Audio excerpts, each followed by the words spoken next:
I'm Tom Christensen. I'm the director of the China and the World program here at Columbia University's School of International and Public Affairs. This is the China and the World speaker series. We have a special guest today who's one of our postdoctoral fellows in this China and the World program. She is Stephanie Char. She's a fellow and an affiliate with the Weatherhead East Asia Institute for the 2025-2026 academic year. Her research interests span economic and military coercion, international institutions, and human rights. She is a PhD from Columbia's own political science department, which is also my PhD alma mater.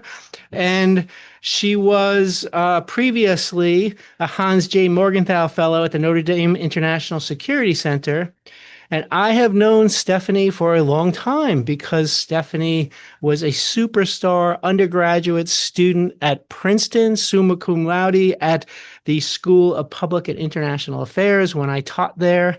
And I knew she was going to be a great academic when she was an undergrad because of her leadership in what they call precepts at Princeton, which were discussions among the students that I led. And she's turned out to be just that. And she is currently on the job market and is going to go off and give job talks. So be tough in the Q&A period and challenge her because she's going to get challenged out there. And I think you'll really enjoy her work, which is on economic coercion by China to deter criticism on human rights grounds.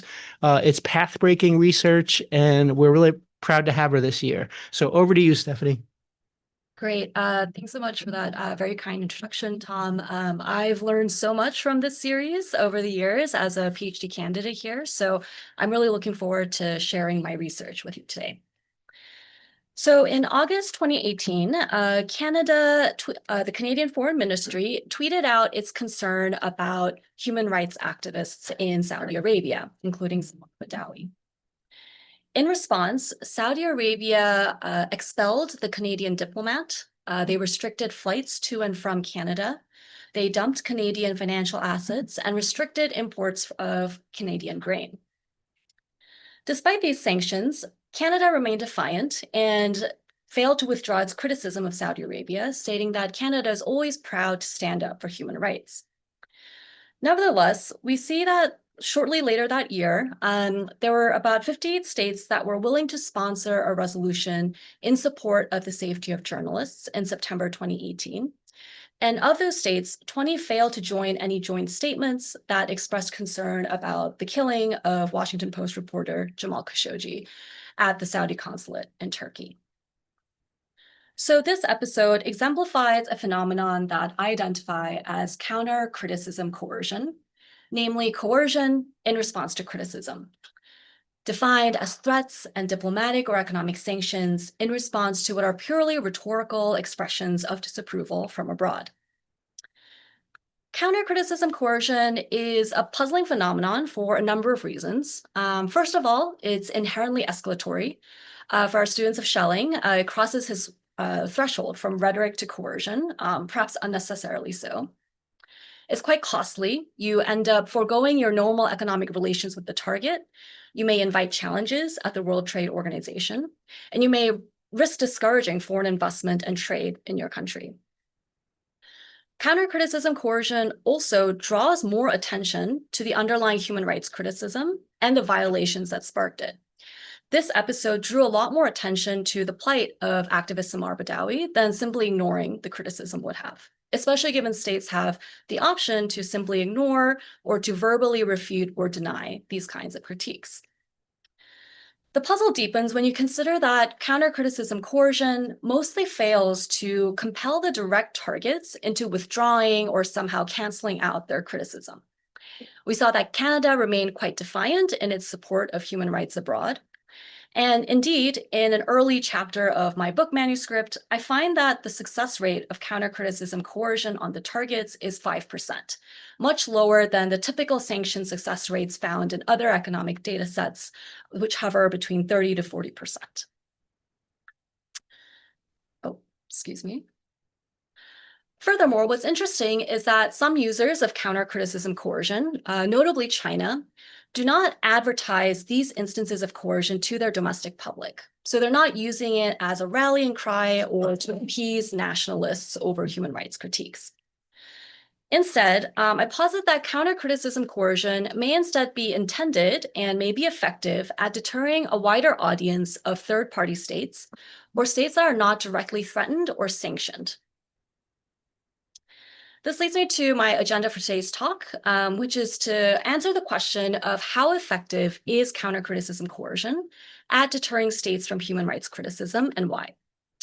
The short answer is that developing a reputation for such coercion is effective at deterring a wider audience of third-party states, especially because states learn from this past behavior and end up restricting their criticism in the future. I'll present a theory based on reputation, as well as some alternative possible explanations for lower levels of criticism, and review my methodology and findings from cross-national studies and case studies. So to dive into the theory of reputation, reputation consists of beliefs about an actor's persistent characteristics that is drawn from their past behavior, and that's supposed to help us understand what they're going to do in the future. States can develop a reputation for different characteristics, such as honesty or military resolve, and I posit that they can develop a reputation for enacting sanctions over criticism. In terms of the dependent variable of deterrence, we would want to know that states are refraining from actions that they would have taken in the absence of coercion.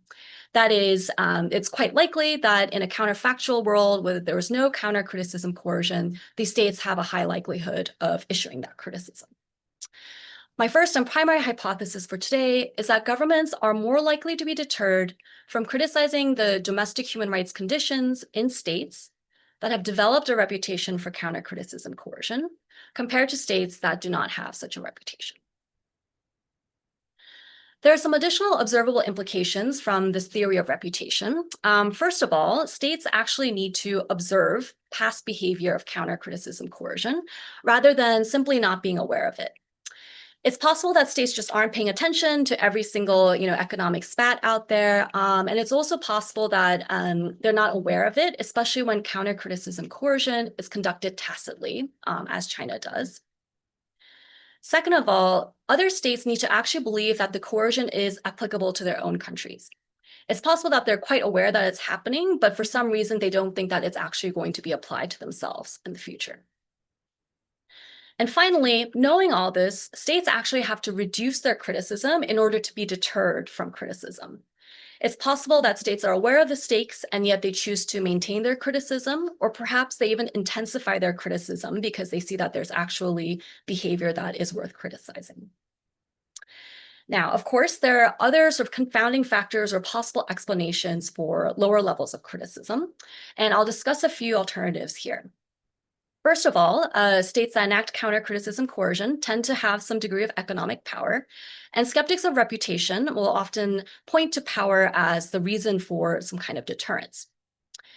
However, I'll note that power only demonstrates capability and not the issues that will trigger a coercive reaction or the threshold at which there will be a coercive reaction. And so I'll argue that there's going to be a deterrent effect regardless of the power of the coercive.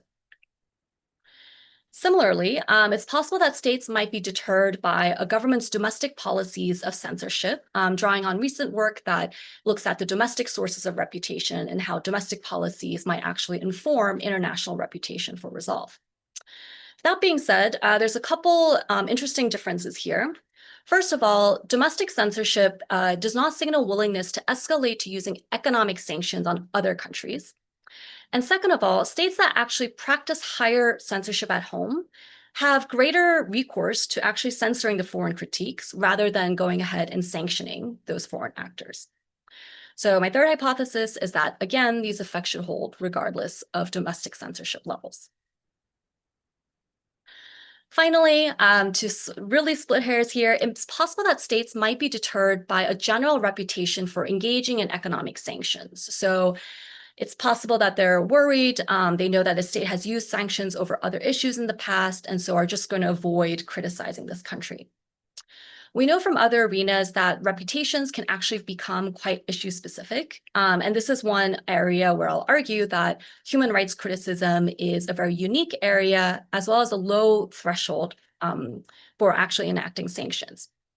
Indeed, you might imagine that a state that has a reputation for enacting economic sanctions on states that violate human rights isn't necessarily going to be able to deter human rights criticism from abroad. So now I'm going to move into measuring some of these key variables, starting off with reputation for counter-criticism coercion. I do so by looking at all UN member states' reactions to two categories of human rights critiques. First of all, human rights prizes, which are awarded to activists from a variety of countries. And second, country resolutions on human rights conditions at the United Nations from 1945 to 2023. For a series of states with the 20 largest economies across this in the post-Cold War period, I also examined states' responses to more country-specific categories of human rights critiques, especially those that address some historical human rights violations, as well as country-specific scenarios. What I find is that China, Turkey, Saudi Arabia, and most recently India have all developed a reputation for counter-criticism coercion, while all other states have not. Using the metric that states are going to, quote, develop this reputation in the year in which they first use economic sanctions in response to criticism. I also consider some alternative metrics, such as the first use of threats or the first use of diplomatic sanctions, as well as ordinal measures as robustness checks. To kind of illustrate and bring these instances to life, China, for instance, sanctioned Norwegian salmon and suspended diplomatic relations for 6 years after Norway, the Nobel Committee awarded the 2010 Nobel Peace Prize to democracy activist Liu Xiaobo. Turkey sanctioned France, specifically by restricting their access into Turkey's military airspace after there was domestic legislative recognition of the Armenian genocide. And finally, India actually sanctioned Malaysian palm oil when the Malaysian Prime Minister criticized India's policies over Jammu and Kashmir at the United Nations General Assembly. So now I'm going to turn to measuring the outcomes. If we've identified which countries actually have this reputation for counter-criticism coercion, we'll also want to see the extent to which criticism actually gets reduced. Now, ideally, I would want to measure all states' willingness to criticize all other countries, but in practice, there's a limited number of opportunities to really measure this willingness to criticize. I'm going to focus on two metrics where it's really feasible to measure this criticism. First, when there are discussions at the UN, and so you can track this very systematically using votes on resolutions or participation in joint statements. And second, following major instances that attract a lot of media attention, which will elicit unilateral statements or other joint statements by countries and regional organizations. I'm going to select a variety of human rights situations that allow me to explore countries that vary in their reputation for counter-criticism coercion, as well as some of these alternative explanations. Specifically, looking at some countries that have developed a reputation for counter-criticism coercion, I'll examine criticism of China over the situation in Xinjiang, over India's Citizenship Amendment Act, Saudi Arabia's killing of Jamal Khashoggi, and Turkey's withdrawal from the Istanbul Convention and the arrest of activist Osman Kavala. For states that do not have a reputation for counter-criticism coercion, I'll examine a series of UN resolutions on Iran, Israel, Myanmar, North Korea, Russia, and Syria. And I'll also examine states' responses to unrest in Xinjiang in 2009. So this looking at the exact same situation, just about 10 years prior, as well as reactions to the killing of George Floyd in the United States. To kind of describe how this data is collected, this just shows the average levels of each state's criticism of China over the situation in Xinjiang from 2019 to 2022, where the red is more supportive and the blue is more critical, and the gray are states that chose to remain silent by not joining either of these statements. Now, this is going to show the breakdown of criticism, silence, and support of all of the different human rights situations that I identified on the prior slide.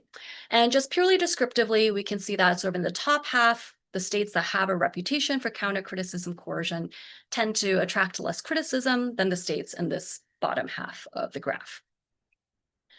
I'm going to go ahead and assess this a little bit more systematically, including controls that also influence the incidence of human rights criticism.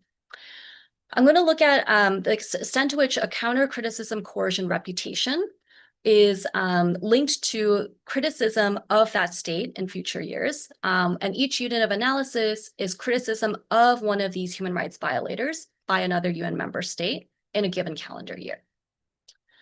I'm going to incorporate various controls. First of all, for the state that is actually receiving criticism, in line with my alternative hypotheses, I want to incorporate their economic power through logged GDP, their domestic censorship, their reputation for economic sanctions, or basically how much they've used economic sanctions over other issues in the past. I also include their political power through Security Council membership and domestic physical integrity rights, which might actually determine the level of human rights scrutiny that a country gets. For the states that are issuing criticism, I'm going to control for the state's own domestic human rights and regime type as well, particularly because the literature shows that states with more positive human rights records tend to be more likely to issue criticism in general. Finally, I'm going to control for the relations between each of those violators and the states that's issuing criticism, because states are less likely to criticize their military allies and potentially less likely to criticize their close trading partners. Oh, sorry, the clicker is moving back and forth. So here we see the main results, where the counter-criticism coercion reputation up at the very top is associated with much lower levels of human rights criticism that a state actually receives, including some of these other controls below.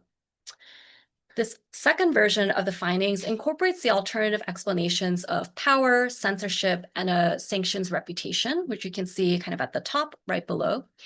And developing a reputation for counter-criticism coercion is still associated with a 42 percentage point decrease in human rights criticism that a state receives. Of course, these cross-national patterns are generally consistent with what we might expect if developing a reputation for counter-criticism coercion actually deters criticism. But I'm going to explore that link a little bit more in depth through case studies. And through the case studies, I conduct interviews with various elites within specific countries to assess the extent to which they actually observe counter-criticism coercion, believe it's applicable, and reduce their criticism in response. My theory will be falsified if they fall on the right-hand side of the slide, where they're just not aware of the coercion, or they dismiss it as not applicable to countries like us, or they maintain their silence regardless. For the case studies, I focus on two countries, Indonesia and Malaysia, which I select for a number of reasons. First of all, it's very feasible to observe the deterrence of these two countries because they're both frequent members of the UN Human Rights Council, as well as longtime members of the Organization of Islamic Cooperation. As Human Rights Council members, they're expected to speak out on various human rights issues and have a track record of votes in the council, and they have some interest in speaking out on human rights issues abroad. As OIC members, they face substantial domestic and international pressure to speak out on behalf of the rights of Muslim minorities abroad, which will allow us to observe whether they do so because these issues are quite politically significant at home. Neither country has a formal military alliance with China or the United States, so they're not unduly swayed by military ties. And they both have pretty strong, relevant economic ties with China and the United States, meaning that there's something at stake in the relationship. Finally, I'll posit that these two cases in Southeast Asia represent hard cases for the effects of China's reputation on third-party states.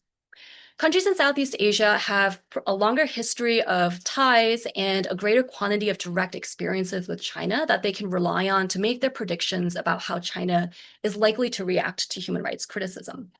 So if even states like Indonesia and Malaysia, which have other sources of knowledge, are relying on China's reputation, then it's quite likely that states in other regions that don't have as many ties are also going to look at China's reputation. In terms of data, I rely on domestic Malaysian and Indonesian newspapers, as well as international newspapers, and documents from the United Nations and OIC. And I conducted over 60 interviews in Jakarta and Kuala Lumpur, over 30 of which were with individuals who are currently or formerly in government. So today I'm going to focus on Malaysia. I'll be very happy to talk further about Indonesia and the Q&A as well. I just want to start off descriptively by showing you that Malaysia has been pretty silent on these countries with a reputation for counter-criticism coercion, other than India, as I mentioned before. And Malaysia has been quite critical of all the other states that I have selected that do not have a reputation for counter-criticism coercion, with the one exception of Iran.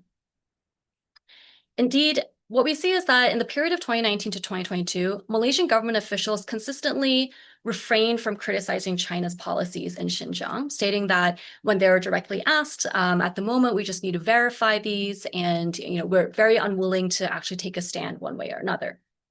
In contrast, in a very similar time period, Malaysian government leaders accused India of invasion and occupation, they accused Myanmar of genocide, and they accused the United States of discrimination. This perceived gap in criticism and silence was very apparent to my interlocutors in Malaysia. As a civil society member stated, we know that we don't say anything about the Uyghurs, even though we say a lot of things about other situations involving, especially those involving Muslim minorities abroad. To summarize sort of the findings from the interviews, what I see is that in the first step, 100% of Malaysian elites were aware of China's reputation for counter-criticism coercion, even though it was tacit. All of them also believed that it was applicable to Malaysia, and the vast majority, 80%, also were willing to attribute their silence to coercion, while 20% argued that there were other, perhaps extenuating factors. To delve into these steps into a little bit more detail, we see that in terms of observation, Malaysian elites were observing China's sanctions over its neighbors for a variety of reasons, including security and economic disputes, but also over Australia, purely for criticizing China's handling of the COVID-19 pandemic. Malaysian elites were aware of this reputation for coercion, and they knew that China was using, quote, bureaucratic tricks, such as imposing additional customs inspections, rather than explicitly linking these political disputes to sanctions. In the second step, we see that all interviewees also saw that China's sanctions could be applicable to their own country. They drew lessons and said that if this happened to us, we would not be able to sell palm oil to China. I confirmed with my interviewees in government that this was not due to any private threats that were issued by Chinese diplomats. They said that they're always very polite in private and were not, behind the scenes issuing threats that might have directly impacted Malaysia, but that they're drawing lessons from other countries. Finally, most interviewees believe that Malaysia was therefore going to refrain from any kind of criticism in order to avoid this kind of economic punishment, saying that you just be careful, make sure there's no reason for China to sanction you, and avoid giving China any kind of excuse to retaliate. In fact, Prime Minister Mahathir Mohamad even publicly acknowledged in an interview that Malaysia would suffer if he criticized China over Xinjiang. Now, of course, case studies also offer an opportunity to explore alternative explanations in a little bit more detail.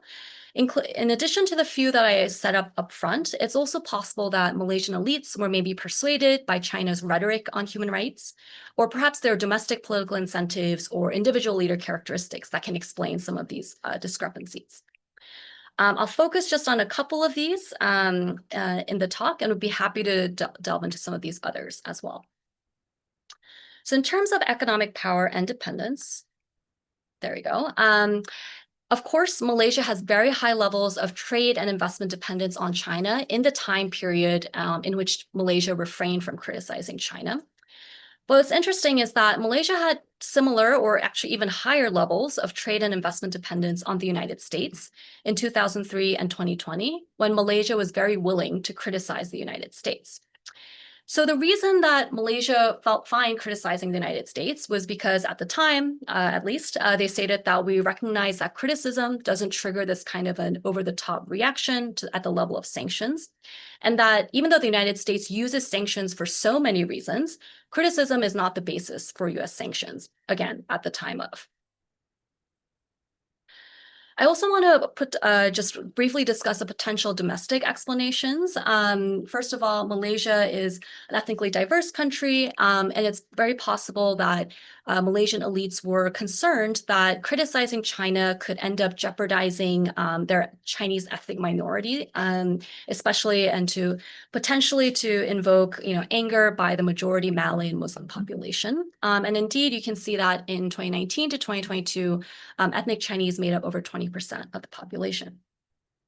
However, we'll note that this was similarly the case in 2009 when Malaysian government still felt like they could criticize China. And as well as in terms of criticizing India in 2019, when ethnic Indians make up 6% of Malaysia's domestic population. Finally, I would argue that there are actually electoral incentives for the ruling parties in Malaysia to exploit the issue of Xinjiang, however cynically. It was a very domestically relevant issue, and there are protests both from moderate groups and more extremist groups that were very upset about China's treatment of Xinjiang. It's particularly striking because the dominant ruling party, UMNO, in Malaysia, has also long tied its political pitches to catering to Malay identity, especially on an economic level. And so it's interesting that they are not willing to do so on the issue of Xinjiang. So to wrap up, the fact that states like Malaysia and Indonesia have refrained from criticizing China in Xinjiang is one of the reasons that the United Nations Human Rights Council has decided to not even place the issue on its agenda for discussion. Outside Southeast Asia, we see that other states like Greece and Hungary have also blocked criticism of China's human rights record at venues like the European Union. And what's interesting is that while China doesn't actively advertise its counter-criticism coercion at home, Chinese state media does report on the subsequent lack of multilateral criticism. For instance, saying that the United Nations human rights body decided that they don't even want to talk about the situation in Xinjiang and presenting that as evidence that there's a lack of human rights violations taking place there. This is part of a larger book manuscript. Today, my talk really focused on reputation and this middle portion. The larger book manuscript talks also about different users of counter-criticism coercion and China's strategy around targeting and tacitness. And I'll also explore more variation in how countries are deterred from criticizing states with a reputation for counter-criticism coercion, focusing on potential economic gains from the coercer rather than current levels of economic dependence. In terms of implications for international relations, we can see that reputation for coercion can deter a wider audience of third-party states, and that this coercion reputation is often very specific to a certain issue area.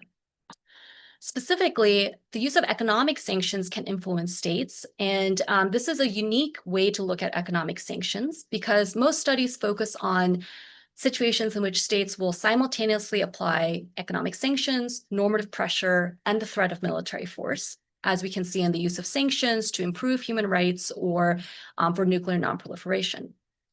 In this case, states like China that use counter-criticism coercion can only use economic coercion without normative support or the threat of military force. Finally, this identification of coercive forms of backlash to human rights advocacy demonstrates that these coercive attempts can actually weaken the implementation and the spread of international human rights norms. For the series on China's foreign relations, this demonstrates how China has displayed increasingly assertive responses to verbal criticism as its power has grown. And specifically, it has been increasingly willing to engage in economic coercion, as some other burgeoning literature shows, despite China's historical rhetoric that disavows the use of unilateral economic sanctions. Finally, this helps explain why and how China has been able to manage public human rights criticism from abroad, and specifically to reduce it and to reduce that kind of scrutiny, especially at venues like the United Nations. So thank you so much, and I really look forward to engaging with your questions. I'll ask the first question. I've seen various versions of your thesis presentation, and the thing that seemed new to me was the alternative explanation of domestic policies of censorship.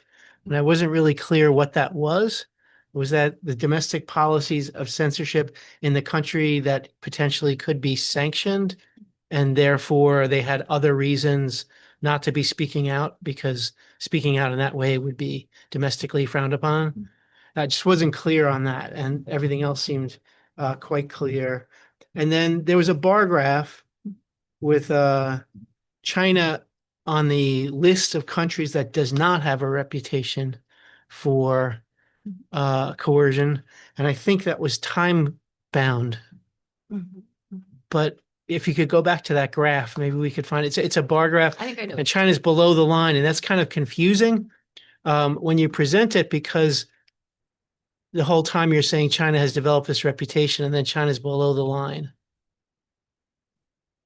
There. Yeah. So I think you need, I know what you're saying. You're saying that China developed that reputation much more recently. Yeah. So I think you need to, because it's going to be confusing to your audience. I shouldn't be doing this. What I should be doing is asking you questions about your talk, not giving you advice on your job talk, but I can't help myself. So I think on that one, you're going to have to say, you'll see China below the line. Don't be confused. That's before they got the reputation, not after. And then people will understand why it has a blue line and there's no reputation. Anyway. And then I would just say one editorial comment that when you talk about George Floyd, it's useful to say murder, not killing, because the killer was convicted of murder. Right? So. Maybe I'll just respond to the first question around censorship first. And so this is actually talking about censorship levels in the country that has a reputation for counter-criticism coercion. So something I find in an earlier part of this project is that states that engage in counter-criticism coercion tend to be the states that have some degree of economic power and states that are engaging in some levels of domestic censorship. And so then I want to address domestic censorship itself as a possible explanation. And the idea there, I think, is that states, let's say Malaysia, might observe that China censors a lot of topics of human rights criticism within China. So maybe they extrapolate and say, okay, they're clearly very sensitive. They don't like to hear this kind of criticism, so we won't engage in it. And so that's the kind of alternative pathway through which maybe states are just less willing to criticize. And that's the logic. Yeah. Great. All right, others.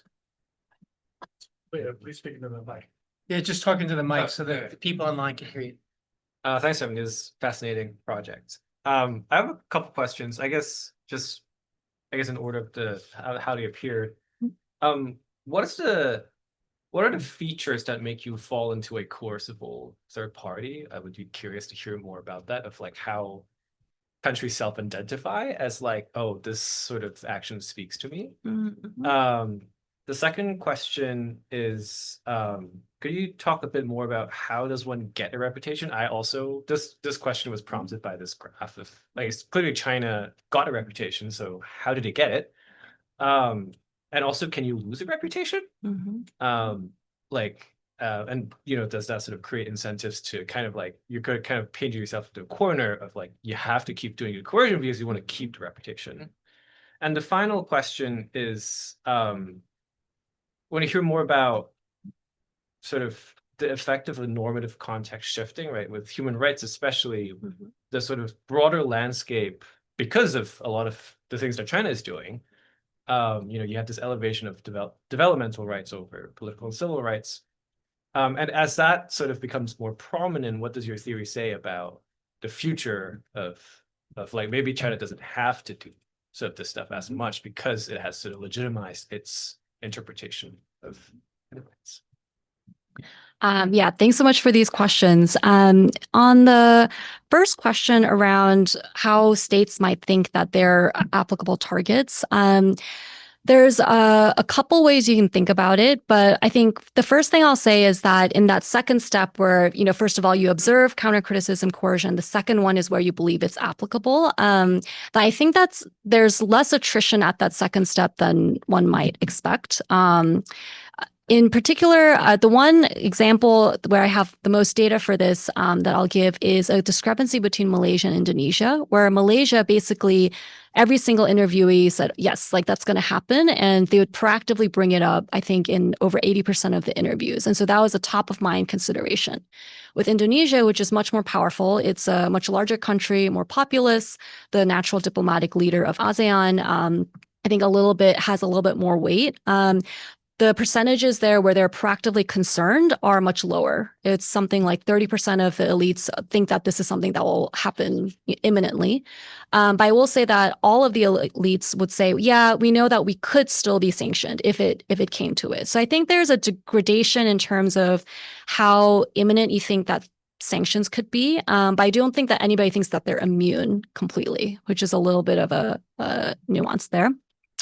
In terms of how states develop a reputation over time, I'm really relying here on past behavior. And so you look at all reactions to human rights criticism over time and say, at some point you issue threats, at some point you start issuing diplomatic sanctions, at some point you start issuing economic sanctions. And right now, the way I operationalized it and showed you is just to do a very simple binary, but you can imagine something that's more continuous and kind of depends on the number or the severity of instances, which I also have alternative measurements for.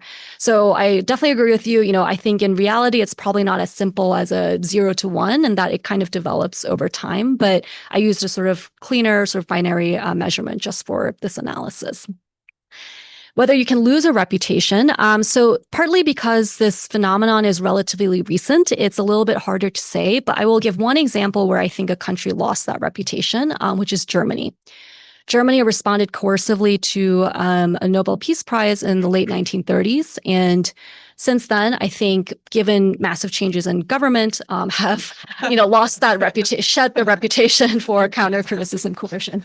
So that's one way to, I think, go turn it back. So yes, that's one way to do it. But I'm not sure whether China would be able to shake this reputation in the foreseeable future. Last question on the normative context. Definitely, I think what's interesting is that persuasion and China's kind of more normative push to talk about human rights in a way that is not focused on civil and political rights or physical integrity rights. I actually would argue that that's probably another more effective way for them to sort of skirt this kind of scrutiny. And that's something that we see happening at venues like Universal Periodic Review at the United Nations, where they still have to talk about human rights, but they just talk about economic and social rights. So it is possible, I think, that if those efforts are successful, that you won't really need to react coercively anymore. Thanks. Yeah, go ahead. Just take the mic. Sure. So I'll just echo that was a really fascinating presentation and really exciting research. And I'll also echo that I was also, as I was watching it, one of the parts that came through a little less intuitively for me was the sense of how sticky reputations can be and whether they develop slowly over time, compounding or all at once. That is to say, if you're in Kuala Lumpur, are you thinking about the last reaction you got from Beijing, or are you thinking about the last 10 reactions over time? So if you have an example that shows it as a sort of iterative process that shows, well, when they lashed out at this country, we thought maybe it's just a flash in the pan, but once we saw 2 or 3 or 4, then we really understood that this was a pattern of behavior. I think that could be helpful for the audience. My question is, in this presentation, you mostly think about sort of counter-criticism coercion as happening between states, often in the setting of international organizations. And this is maybe beyond the scope of the project. I'm just interested in whether you see any of that coercion aimed at international organizations. I think the United States would seem like maybe the most likely candidate for practicing that, sort of lashing out at the UN or the ICJ, rhetorically, but also in terms of withholding funding or participation. And I'm interested in why some states might go state to state with this practice and others might sort of direct their hostility or their actions towards the organization. Yeah, that's a super interesting question. I searched sort of high and low for instances in which the United States might have engaged in counter-criticism coercion before 2025. So the sort of closest we get, even under the first Trump administration, is Trump administration basically enacting a travel ban on individuals of the International Criminal Court when they announced that there was going to be an investigation into potential war crimes in Afghanistan. So I don't include this I don't think it falls under my strict definition because, this announcement is not just a verbal human rights critique. It is, there's a possibility of some kind of legal action, some kind of consequences. And so I exclude it, but I just bring it up as an example that I think is maybe closest to what you're thinking about now in terms of punishing international organizations in some way. Interestingly, it wasn't necessarily about funding. The United States isn't even in the ICC. So it was really more about limiting the individuals who were associated with that case from transiting through the United States.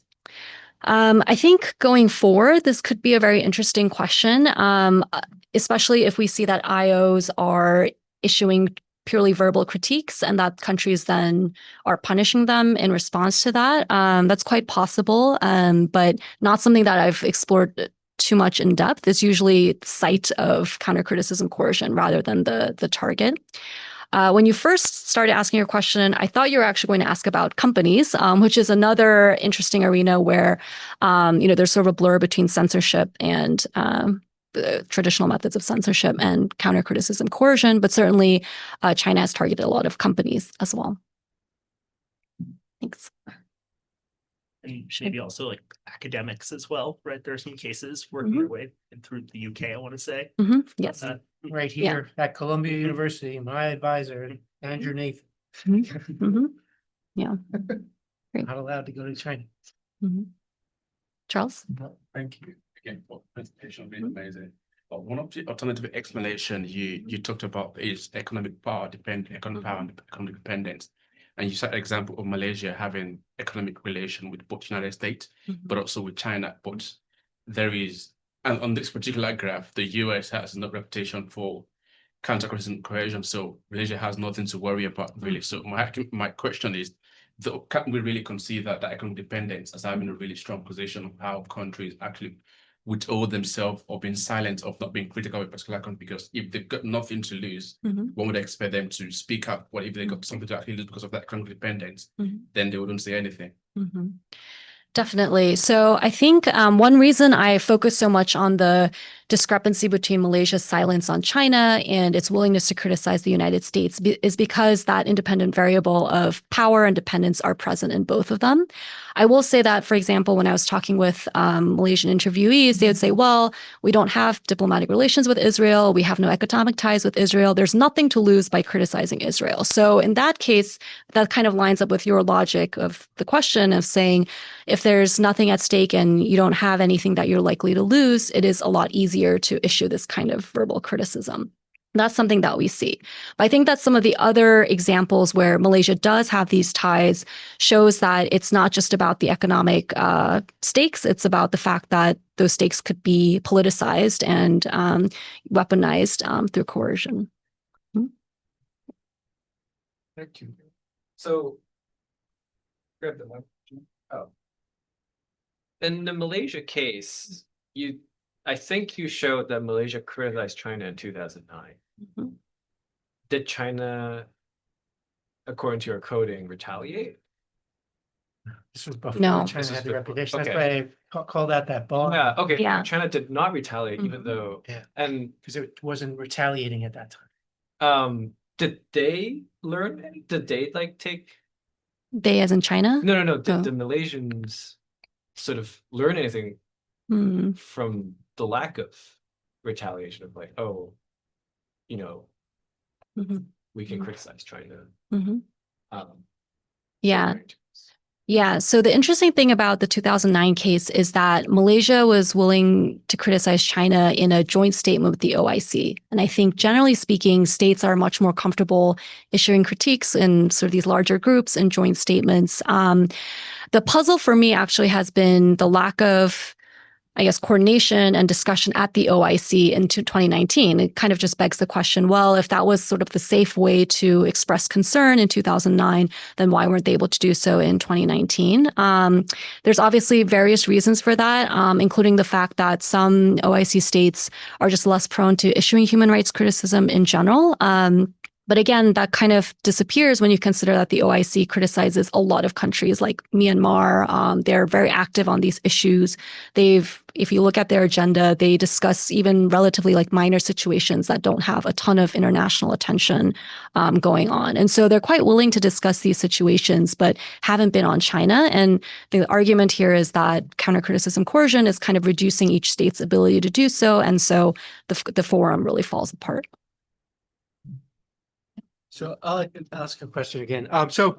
So I went to Malaysia and Indonesia in 2019, and this wasn't the focus of my research, but these topics came up because I was kind of interested and disgusted that there was no criticism of China on Xinjiang in either country's diplomatic approaches.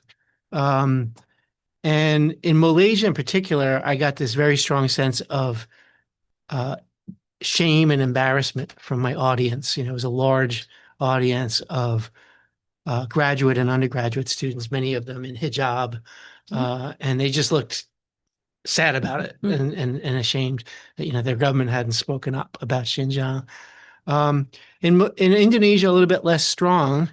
And when I talked to people about Indonesia, I heard an alternative explanation that you might hear when you make your presentations, which is that the Chinese government is giving funds to the madrasas of the most conservative Islamic groups in Indonesia, the groups that would be most likely to criticize repression of Muslims abroad, and that they know better than to criticize the people providing them with funds.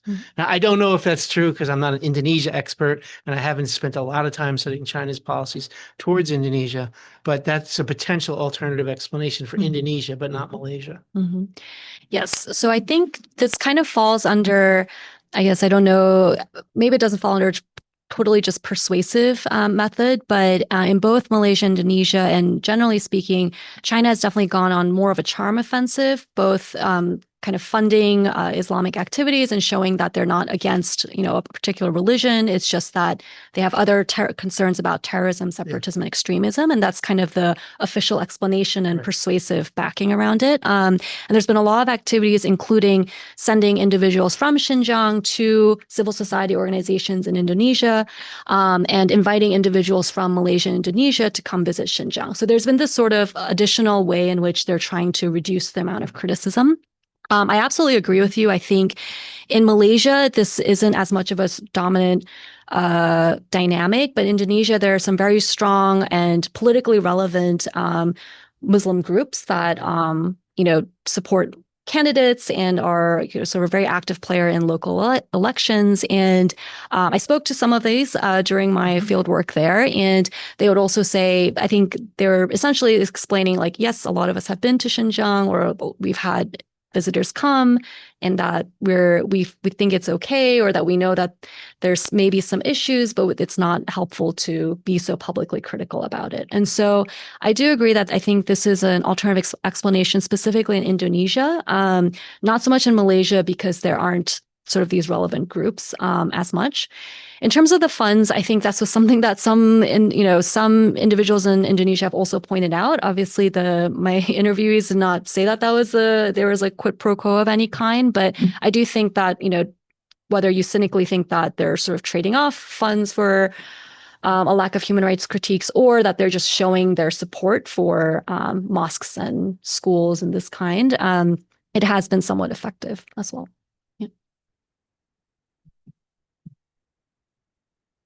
Questions? Some online if there's something. Yeah, go ahead, go online.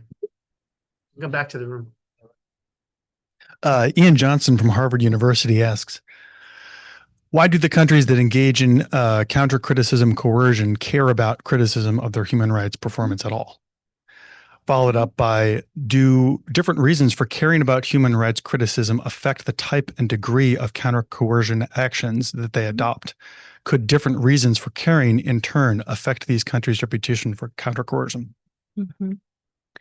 So this is very interesting, and I think kind of at the heart of why do states even care about verbal human rights criticism enough to engage in this sort of escalatory and puzzling way. I'll say that there's, I think, sort of roughly speaking, two groups of users of counter-criticism coercion. Sorry, I keep looking at you as if you're Ian, but I'm just trying to direct it to the laptop. Response, I guess. Yeah, sure. So the first group is states that have some levels of censorship, especially on very sensitive issues like the Armenian genocide or Jammu and Kashmir, but are generally speaking otherwise relatively open societies. Like there are critiques happening, then that's Turkey and India. I'd probably put the United States now in this category as well. And then there's China, which is unique in that it has a lot more of a very sophisticated censorship apparatus and has tried to remove references to foreign criticism as much as possible, or only passes on and reports on foreign criticism when it seems like it is politically advantageous, as some work by Jamie Griffith-Jones shows. So I think there's two very different dynamics here, where in the countries where there's more reporting and there's more discussion of these issues, I think that governments are using counter-criticism coercion as a performance to show that their stance on these issues. Modi is very clearly using this as an issue that is for his base. This is kind of the platform that they run on, similar with Erdogan. These are issues that they actually use as part of their political identity. I think China is very different and is unique because rather than bragging about, we sanction Norway, and that's because we hate human rights. Rather than saying that, they'll sanction other countries, reduce multilateral human rights criticism, and then report back on the fact that there's no human rights criticism. So it is a very different, I think, logic or sort of a pathway through which, you have a theory of success of counter-criticism coercion, and one where you just benefit from the coercion itself, and another one where you sort of try to dilute criticism over time. So I absolutely think that it's different, and those are kind of the two broader categories.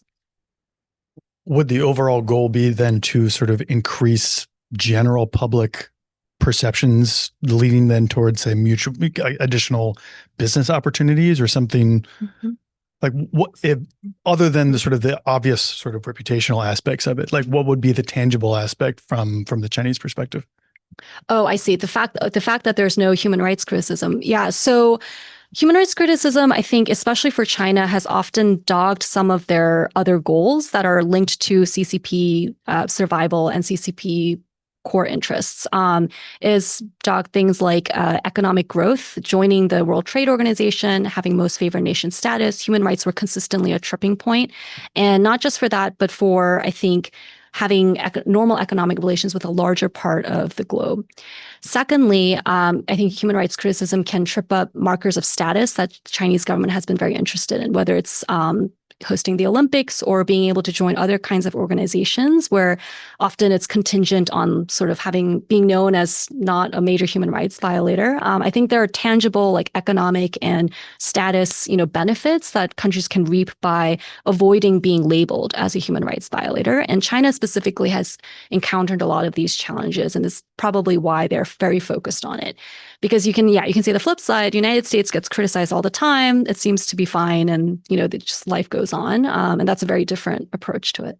You have more? Oh, Well, there is more, but there's one more. Charles. Yeah. Right, thank you. One thing you guys gave from your research, you find that counter-criticism only works for politically sensitive topics. So, for example, human rights. In China perspective, human rights or Dalai Lama or Would you Taiwan. mind speaking more into the mic? Oh, Sorry. Yeah, if it only works based on those politically sensitive topics to China, or it's broader, for example, if someone criticizes Xi Jinping as a person, does they have the same reputation as they do for criticism of human rights? Or the differences between how it works, basically? Yeah, that's very interesting. I've mostly focused on human rights issues as well as sort of like longstanding human rights issues, including the ones that you mentioned. I haven't necessarily looked at other topics such as individual critiques of Xi Jinping, which we know are certainly sensitive in a domestic context within China. But I think potentially because it's not as relevant of an international human rights topic to like criticize a particular leader over time. But it's definitely possible that the number of topics that are sensitive could change over time, or the type of topics. I would say even Xinjiang wasn't necessarily as politically relevant until more recently compared to Tibet, for instance. So there's definitely some shifts in the topics over time. Everyone all right? Since you have this slide up, is there an explanation that you have for why Malaysia didn't criticize Iran in the 2019 to 22? Not too much, other than not something that is within the scope of, I think, the solid theory. Malaysia, the votes on Iran in general are also determined by things that are not necessarily just Iran's human rights record. As I noted, whether it's military alliances, not that Malaysia has a military alliance, or trade relations, there are other interests that countries will weigh. But yeah, it is notable as the one sort of standing human rights resolution that Malaysia has decided not to. Was the human rights resolution on Iran about forcing women to wear hijab? I would have to check. Because there were big protests, right? Yeah. Women's protests about hijab. And I wonder whether they didn't criticize because it was a human rights violation in the direction of Sharia law rather than a human rights violation against Muslims. It's possible that the resolutions could have included a reference to that, but they're not specific. They're sort of an annual resolution. There's usually a sort of a long list of issues, mostly around civil and physical integrity rights, that are carried on from year to year. But it is possible that in this time period that something of that could have been added if it was more relevant, which could help explain as well. Yeah. So I'll say something. So my favorite part of your earlier presentations was when you created a measure for expectations of criticism. Mm-hmm. So Malaysia and Indonesia fell strongly into this category because your entire argument is a giant counterfactual, right? It's that these countries that you would expect to be upset with China over the treatment of the Uyghurs in Xinjiang are not saying anything. So you have to say, like, otherwise they would. And you had a measure in your earlier presentations about how you gauge a country's likelihood of criticizing a country for a behavior like China's behavior. And you're not presenting that in this particular version of your talk. I wonder why, and because it was my favorite. Oh. Because I love counterfactuals, because I think counterfactuals get mistreated by social scientists as unscientific when all of their causal explanations have a built-in counterfactual. Every time you say something causes something, you're saying if that wasn't there, that wouldn't have happened. But I studied philosophy in college, not political science. So.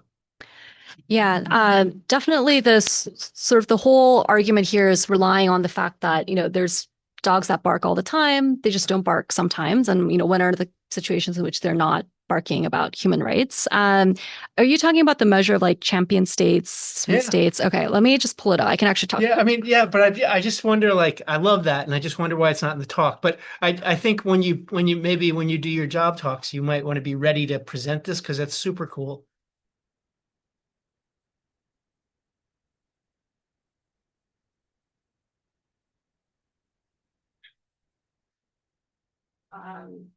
So I think generally speaking, I had reduced it for time, but it's something that I can easily add back.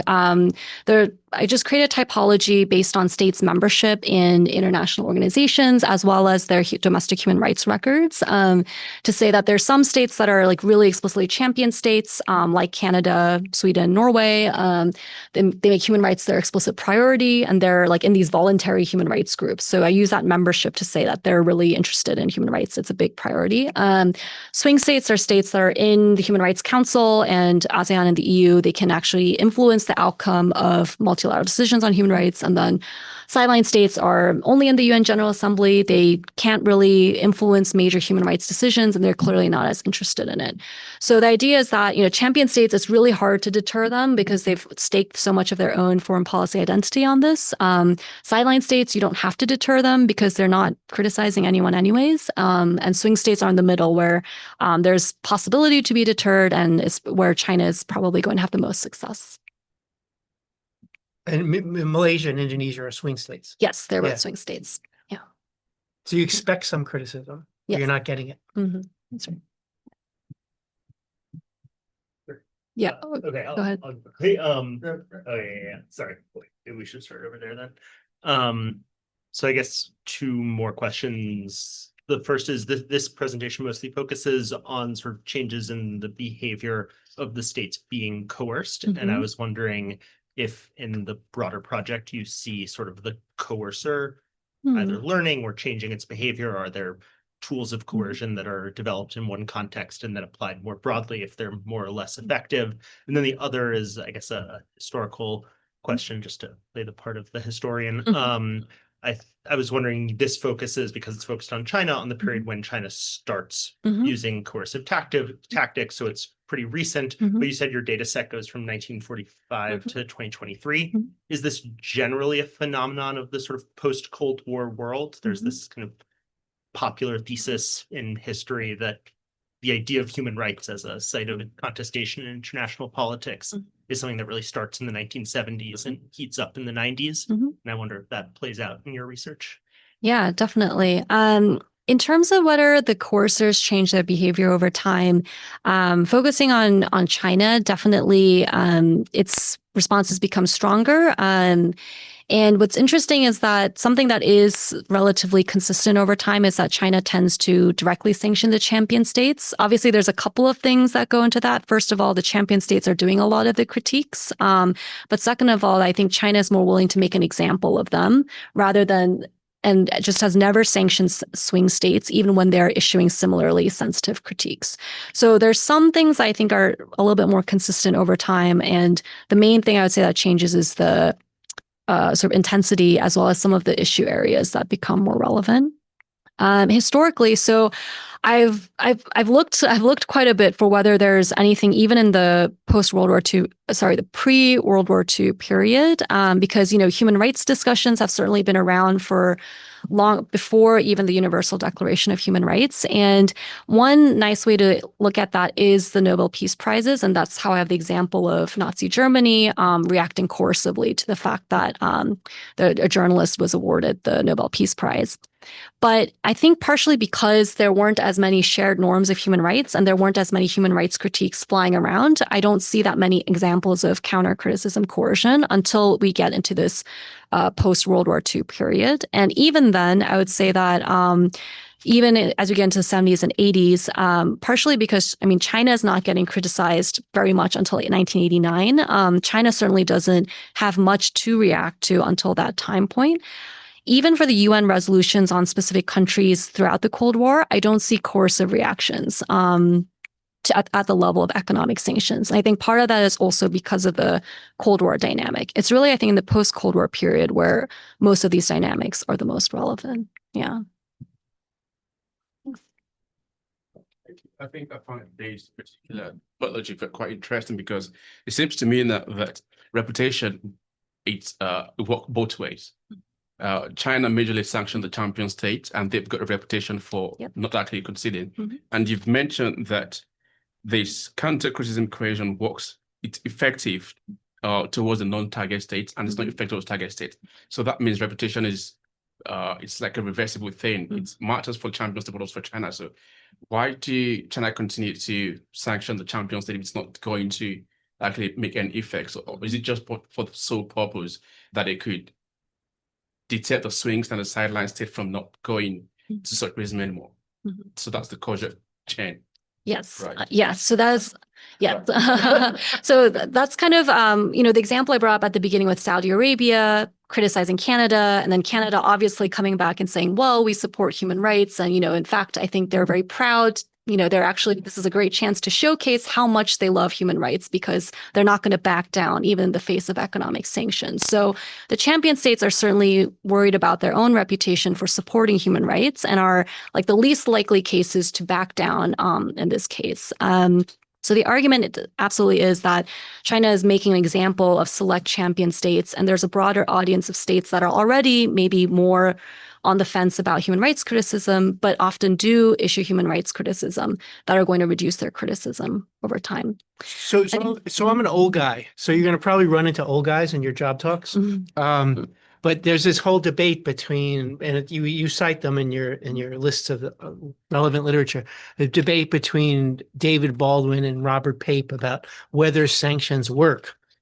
And I expect someone in my age group will raise this and say, where do you stand on this? Where do sanctions work? And what would your response be to that debate and Baldwin's economic statecraft book, which I still inflict upon my students? Likewise. It's tough that the students are getting it from two different classes at the same time. But yeah. So what's interesting is that I think in some ways, my research shows that they're both right, and that Pape is right, and that a very narrow definition of sanction success around, do the direct targets back down? No, it's a very low probability of success. And part of that is because the selection of champion states rather than the selection of swing states. So you're selecting into the most, resolute possible targets. And part of that is because when you are sanctioned, there is an incentive to stand up for yourself. You don't want to actually back down immediately. But I think that only focusing on that outcome risks being overly narrow, and you're not taking into account the broader effects of sanctions, which is specifically that you can actually deter third-party states. And that's something that Nicholas Miller has shown in the context of nuclear nonproliferation that, again, it's a very different audience of states, but his argument is that U.S. sanctions and its policy on nuclear proliferation has helped to reduce, the incidence of nuclear programs worldwide, even if there are obvious standouts of cases that have refused to back down. So I'm not going to tell you what to write your second book on, but it seems to me that a logical question that could flow from this is, could sanctioning countries on human rights have the same outcome where the target of the human rights sanctions does not change its policies because it's afraid of looking weak under pressure, but third countries that might violate human rights don't want to be next to get economic sanctions, so they moderate their domestic behavior to some degree so they don't become the next target. I don't know. It just seems like your thesis inside out. Yes. Right? Yeah. But I don't know, do you have any sense on that? So based on the logic and also based on the sort of the human rights context, I would absolutely imagine that is the case. I think, especially when there are certain actors like the United Nations, the United States, and the European Union that have developed very strong reputations for issuing sanctions over human rights violations. Let's say you're a leader in a third-party state.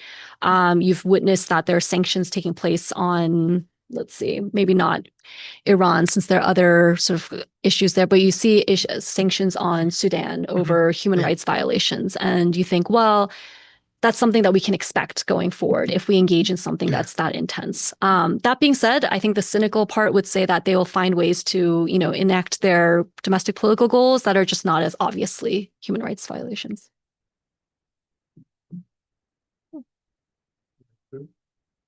Are there any more questions online? Okay. So thank you. Great. Thank you. Thanks, everyone.